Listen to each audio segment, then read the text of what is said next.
नमस्कार, जोहार। झारखंड का एकमात्र सरकारी न्यूज चैनल क्लीन न्यूज में आपका स्वागत है। समस्या किसान से जुड़ा हो या हो पारा शिक्षकों का मुद्दा, हर खबर पर होगी हमारी पैनी नज़र। सभी खबर सिलेक्टेड और काम की है, तो वीडियो के अंत तक बने रहें। साथ ही आप न्यूज को किस गांव या शहर से देख रहे हैं, हमें कमेंट में ज़रूर बताइए। आज का लाइक हम 100 रखते हैं, उम्मीद है कि आप इसे पूरा करेंगे। और रोजाना पंचायत चुनाव का अपडेट पाने के लिए चैनल को सब्सक्राइब कर बेल आइकन को प्रेस करें। तो चलिए जानते हैं आज का मुख्य समाचार। झारखंड पंचायत चुनाव में नहीं मिलेगा ओबीसी आरक्षण, जल्द होगी तारीखों की घोषणा। इस वक्त झारखंड पंचायत चुनाव से जुड़ी बड़ी खबर सामने आ रही है। झारखंड में त्रिस्तरीय पंचायत चुनाव बगैर ओबीसी आरक्षणों के होगा। बजट सत्र के दौरान बीजेपी विधायक रामचंद्र चंद्रवंशी के ध्यानाकर्षण के जवाब में सरकार ने ऐसा कहा। ग्रामीण विकास एवं पंचायती राज मंत्री आलमगीर आलम ने कहा कि पहले से ही पंचायत चुनाव नहीं होने से राज्य का बहुत नुकसान हो चुका है, इसलिए बगैर ट्रिपल टेस्ट के आधार पर राज्य में त्रिस्तरीय पंचायत चुनाव कराया जाएगा। झारखंड में 1 अप्रैल से छर्री गिट्टी मिलने में होगी दिक्कत। 241 पत्थर खदानों में लटकने वाले हैं ताले। अगर आप झारखंड के किसी शहर में घर मकान निर्माण कार्य की योजना बना रहे हैं तो यह खबर आपके लिए काम की हो सकती है। दरअसल झारखंड में 1 अप्रैल से निर्माण कार्य में इस्तेमाल होने वाले छर्री गिट्टी मिलने में दिक्कत हो सकती है। ऐसा इसलिए कहा जा रहा है क्योंकि झारखंड में 31 मार्च 2022 को 241 पत्थर खदानों को लीज अवधि समाप्त हो रही है। ऐसे में 1 अप्रैल 2022 को इन खदानों में ताले लटक जाएंगे। इन 241 पत्थर खदानों से प्रतिदिन औसतन 32,322 टन पत्थर का खनन होता है। इस वजह से राज्य में छर्री गिट्टी मिलने में थोड़ी परेशानी का सामना करना पड़ सकता है। बताते झारखंड में पत्थर की करीब 400 खदान है। ऐसे में एक साथ 60% खदानों की लीज अवधि समाप्त होने से प्रदेश में छर्री गिट्टी के स्टॉक पर असर पड़ सकता है। मुख्यमंत्री प्रश्नकाल को हटाने की तैयारी, धारा 52 को भी किया जा सकता है विलोपित। मुख्यमंत्री प्रश्नकाल समेत 3 प्रावधानों में बदलाव की तैयारी शुरू हो गई है। स्पीकर की अध्यक्षता में हुई विधानसभा की नियम समिति की बैठक में यह तय हुआ है कि कार्य संचालन नियमावली की धारा 52 को विलोपित किया जाए। साथ ही धारा 304(2) के तहत प्रतिदिन शून्यकाल की सूचना 15 को बढ़ाकर 25 किया जाए। इतना ही नहीं, अल्प सूचित प्रश्न को 15 दिन पहले सभा सचिवालय में जमा करने के प्रावधान को भी विलोपित किया जाए। समिति के सदस्य और झामुमो विधायक दीपक बिरुआ ने इस अनुशंसा को मंगलवार को सदन के पटल पर रखा। इस पर स्पीकर ने नियमन दिया कि समिति के अनुशंसा पर सभी विधायक 14 मार्च तक संशोधन दे सकते हैं। विधायक दीपक बिरुआ ने बताया। 4 सिविल सेवा की मुख्य परीक्षा 11 मार्च से, जानिए कहां सभी जरूरी निर्देश। झारखंड लोक सेवा आयोग 7वीं, 8वीं, 9वीं और 10वीं सिविल सेवा मुख्य परीक्षा 11 से 13 मार्च तक होगा। कुल 252 पदों के लिए राजधानी रांची में 11 परीक्षा केंद्र बनाए गए हैं। इस परीक्षा केंद्र में 4,749 अभ्यर्थी शामिल होंगे। बता दें कि प्रारंभिक परीक्षा एनपीटी का संशोधित रिजल्ट जारी होने पर 4,885 अभ्यर्थी उत्तीर्ण घोषित किए गए थे, लेकिन मुख्य परीक्षा के फॉर्म 4,749 अभ्यर्थी ने भरा। झारखंड पुलिस के 55,000 जवानों का विरोध शुरू, पुलिसकर्मी कर रहे हैं काला बिल्ला लगाकर ड्यूटी जाने। पूरा मामला, झारखंड पुलिस के 55,000 सिपाही और हवलदारों का अपनी 19 सूत्री मांगों के समर्थन में बुधवार से विरोध शुरू हो गई है। इसी के तहत ये जवान काला बिल्ला लगाकर ड्यूटी पर रह रहे हैं।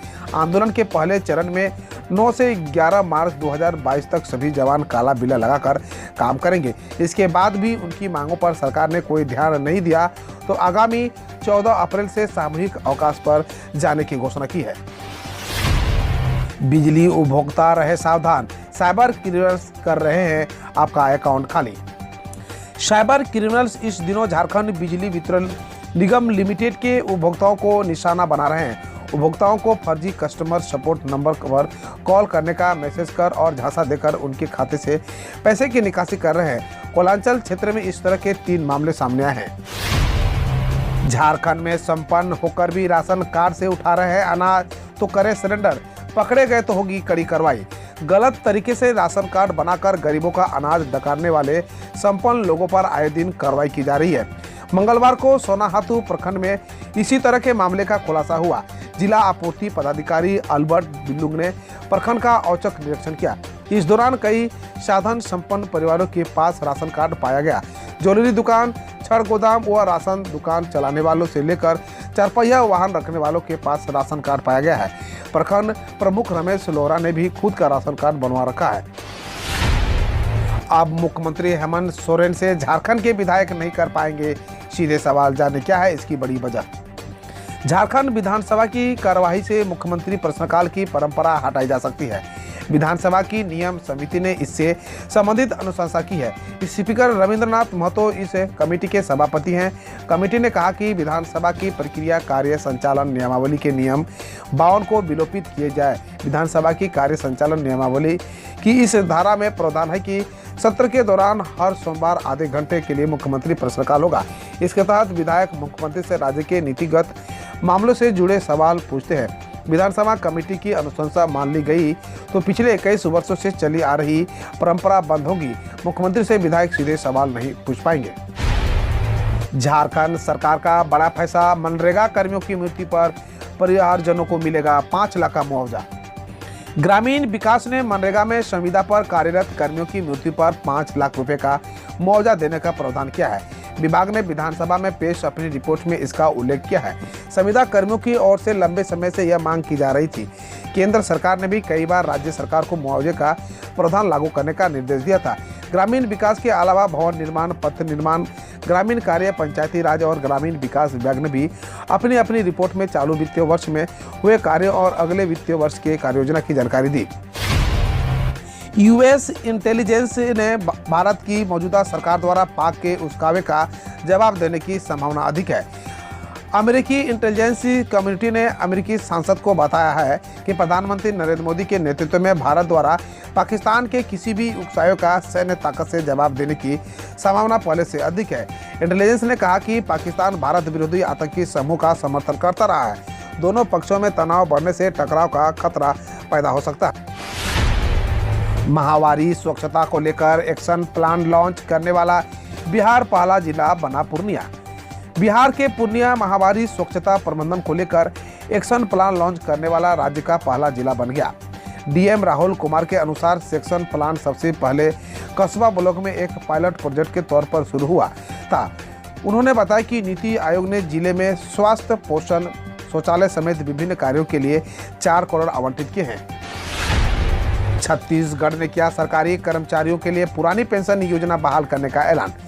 छत्तीसगढ़ के बजट 2022-23 में मुख्यमंत्री भूपेश बघेल ने सरकारी कर्मचारियों के लिए पुरानी पेंशन योजना बहाल करने का ऐलान किया है। बघेल ने विधायक निधि की राशि 2 करोड़ से बढ़ाकर 4 करोड़ करने की घोषणा की। इससे पहले राजस्थान सरकार ने सरकारी कर्मचारियों के लिए पुरानी पेंशन योजना बहाल करने का ऐलान किया था। बिना विधायी अध्ययन के पारित हुआ शराब कानून, बिहार सरकार से सुप्रीम कोर्ट। सुप्रीम कोर्ट ने शराब कानून को लेकर बिहार सरकार को फटकार लगाते हुए कहा है यह कानून भीड़ बढ़ा रहा है। कोर्ट ने कहा इसे ठीक करिए या संशोधन होने तक हर किसी को जमानत पर रिहा कीजिए।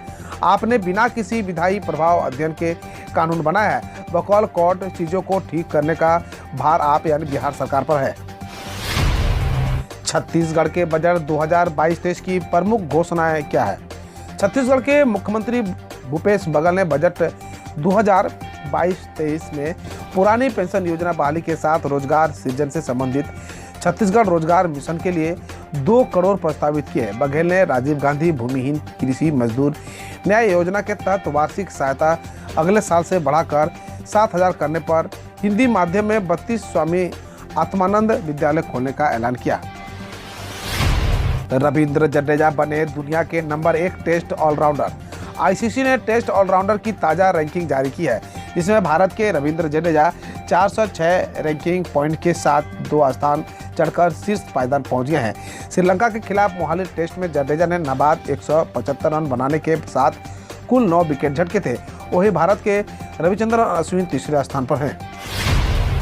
यूपी में मतगणना के मद्देनजर आज से पूरे दिन शराब की बिक्री पर रहेगी रोक। उत्तर प्रदेश सरकार के आबकारी विभाग ने बुधवार को एक आदेश में कहा कि मतगणना के मद्देनजर राज्य में 10 मार्च यानी गुरुवार को पूरे दिन शराब की बिक्री प्रतिबंधित रहेगी। आबकारी विभाग के मुताबिक उल्लंघन करने पर कार्रवाई की जाएगी। गौरतलब है कि 10 फरवरी से 7 मार्च के बीच 7 चरणों में उत्तर प्रदेश की 403 विधानसभा सीटों पर मतदान हुआ था। भारत का पहला महिला स्वामित्व वाला औद्योगिक पार्क हैदराबाद में खोला गया।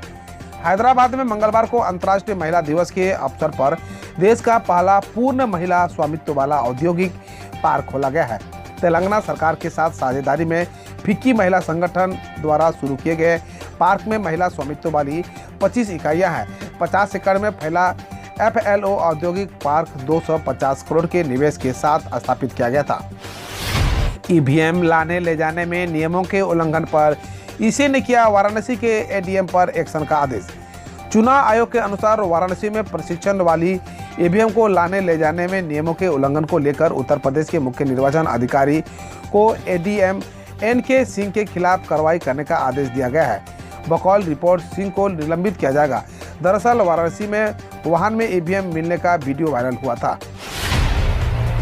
केंद्रीय सरकार ने नेशनल लैंड मोनेटाइजेशन कॉर्पोरेशन गठन को दी मंजूरी।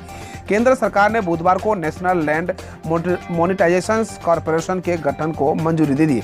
इसका काम सार्वजनिक क्षेत्र की कंपनियों व सरकारी कंपनियों की अतिरिक्त जमीन की मुद्रीकरण करना होगा। NLMC केंद्र सरकार के पूर्ण स्वामित्व वाली एक कंपनी होगी। वह इसकी प्रारंभिक अधिकृत शेयर पूंजी 5000 करोड़ और paid up share capital 150 crore होगी।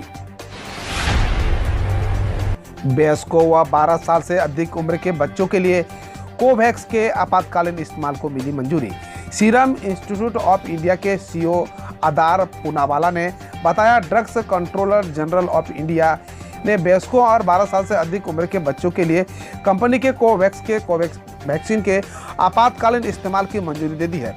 उन्होंने आगे बताया कि वैश्विक परीक्षणों यानी ट्रायल्स में कोविड-19 वैक्सीन नोवैक्स की प्रभावित 90% से अधिक दर्ज हुई है। हम रोज ऐसे ही न्यूज लाते रहेंगे, तो यदि आपने अभी तक क्लीन न्यूज को सब्सक्राइब नहीं किया है तो पहले फटाफट सब्सक्राइब कर लें, साथ ही बेल आइकन को दबा दें ताकि कोई अपडेट मिस ना हो।